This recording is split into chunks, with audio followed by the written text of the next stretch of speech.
It's a pleasure to be here. I'd like to thank the Anti-Aging Society for inviting me. It's certainly a privilege to be here speaking amongst the fantastic and well-educated speakers that we have at this conference. For the next 4 or 5 hours, I'm going to be talking about how to change men's health, and then for about the next 3 weeks, I'm going to talk about testosterone. You're laughing? I hope you're comfortable. Okay. I have nothing to disclose. I have no relationships with anyone except my wife and my 2 daughters. Okay, so, in all seriousness, I took 3 lectures and condensed these into a 40-minute talk. So here we go. I'm going to talk about some of the challenges in delivering appropriate health care for men. Okay, just so that I'm in the right place, how many of you care for male patients in your practices? Okay, 2 hands, that's good. I'm going to outline some of the current evidence-based screening guidelines according to the United States Preventative Services Task Force and specialty societies. I think what's important is to understand how to counsel men on improving their health care. It is that basic. We're hearing a lot of fantastic lectures relative to anti-aging and wellness and longevity. One of the key factors is just getting men in and in speaking with them directly and motivating them. I'm going to talk about current guidelines, current media opinion, and best practices for addressing men with testosterone deficiency. And then I will end with highlighting some of the controversy currently surrounding testosterone replacement and cardiometabolic disease. Okay, what do we know? So if you go back about a decade, and unfortunately we don't have a lot of new data, but hopefully we will, we know that male gender is a major determinant of public health, US, Europe, Asia, and worldwide. The US is one of the few areas that does not have a specific men's health report summarizing the challenges and the problems in delivery of health care for men. European Union has one, India has one, Asia has one, hopefully we will have one. We know there's major health disparities in terms of caring for men. NIH has a multi-billion-dollar budget for their Office of Women's Health. NIH does not have men's health. There are discrepancies. Those discrepancies can't solely be explained just by biology.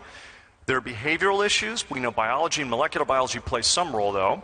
We need a deeper understanding of what influences healthcare decisions and behaviors of men.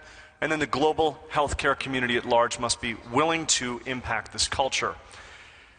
About a decade ago, I got really manic one weekend, and I said, you know what, I'm going to do a textbook on men's health. Before you do that, if you're going to go home and write a book, sit down and plan out a timeline. That was the one problem I didn't do. So I figured the best place to start was I'd go to work and I would ask one of my patients, so I want to do a book on men's health. What do you think about men's health? So I asked a patient. He said, well, you know, guy problems, prostate, genital stuff, heart attacks, strokes mostly. Maybe they go to the gym, maybe they don't. Men get cancer, and they take really stupid and risky behaviors. Guys like to take chances. They don't always think about what might happen to them, and that should about cover it. So that's kind of superficial, but that's a good starting point. I do a lot of media work. When I'm asked questions in the media, I'm professional and I'm polite, and I try to keep it at least close to G-rated. I don't like to be upstaged, though. And so one of my colleagues, when we were asked about what is important in men's health, I think what I said was something like, you know, physicals, or something true, but something basic. So one of my colleagues says, look, the penis is the dipstick to men's health. That's what's going to get guys into the doctor, okay? Not to be disproven. This is a rhetorical question. I don't need any hands. I don't need any comments. But is being man a disease in and of itself? One of my mentors, Siegfried Marin in Vienna, Austria, a number of years ago did some epidemiologic and statistical analysis and found that the potential number of years life lost for men under 70 was double the female data, about 6,000 per 100,000. Asking the question, is being a man dangerous in itself, molecularly, behaviorally, biologically? And can things be done to improve the life expectancy of a man? There are countries, even in the European Union, where the life expectancy of men is in the 50s. It's in the 50s. The gap in life expectancy between men and women, in many of those countries, has widened. It hasn't narrowed. And it poses the question, are there effectively and morally acceptable strategies to teach a man how to modify potential harmful and or negative behavior? No better place than Las Vegas, Nevada to ask this question. It could be estimated that 50% of male deaths each year could be prevented through positive changes in personal health practices. That's where we come in.